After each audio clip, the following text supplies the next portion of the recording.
நற்பவி யோகி ராம் சுரத்குமார். அன்பு நேயர்கள் அனைவருக்கும் வணக்கம். நிறைய இடங்கள்ல பாத்தீங்கன்னா இன்னைக்கு வந்து திருமண தடை, அதாவது 90s கிட்ஸ் அப்படின்னு சொன்னாலே திருமண தடை, திருமணம் ஆனவங்களுக்கு வந்து டைவர்ஸ், இந்த மாதிரி நிறைய பிரச்சனைகளை இன்னைக்கு குழந்தைங்க வந்து சந்திச்சிட்டு இருக்காங்க. இதற்கெல்லாம் நல்ல தீர்வாக அமையக்கூடியது.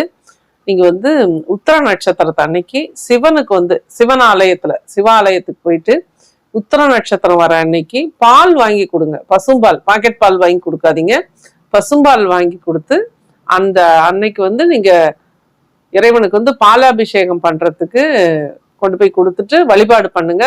ஓம் நம சிவாய சொல்லுங்க.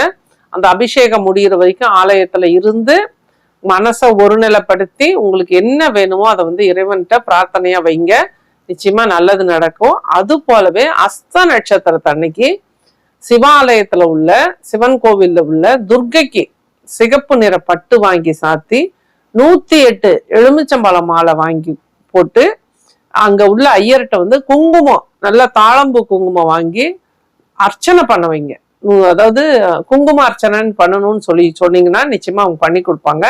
அது போல நீங்க வந்து அஸ்த நட்சத்திரத்தை அன்னைக்கு சிவன் ஆலயத்துல உள்ள துர்க்கைக்கு குங்கும அர்ச்சனை பண்ணி தாம்பூலம், தேங்காய் பழம் உடைச்சி தாம்பூலம் பண்ணி பிரார்த்தனை பண்ணிட்டு வாங்க. நிச்சயமா வந்து இந்த 2 பரிகாரமும், அதாவது உத்திர நட்சத்திரத்தன்னைக்கு சிவனுக்கு வந்து பாலாபிஷேகமும், அஸ்த நட்சத்திரத்தன்னைக்கு துர்க்கைக்கு வந்து 108 எலுமிச்சம்பழம் மாலை போட்டு சிகப்பு வஸ்திரம் சாத்தி தேங்காய் பழம் உடைச்சி குங்கும அர்ச்சனை பண்ணும் பொழுது திருமண தடை அந்த இடத்துல நிவர்த்தி ஆகும். நல்ல மணமகன் நிச்சயமா கிடைப்பாங்க. நல்லபடியா திருமணம் நடக்கிறதுக்கு ஒரு வாய்ப்பு கிடைக்கும். இதெல்லாம் நம்பிக்கையோட, நீங்க எந்த அளவுக்கு இதை நம்பிக்கையோட பண்றீங்களோ அந்த அளவுக்கு சிறப்பான தீர்வு கிடைக்கும். நம்பிக்கையோட இது போல செய்யுங்க.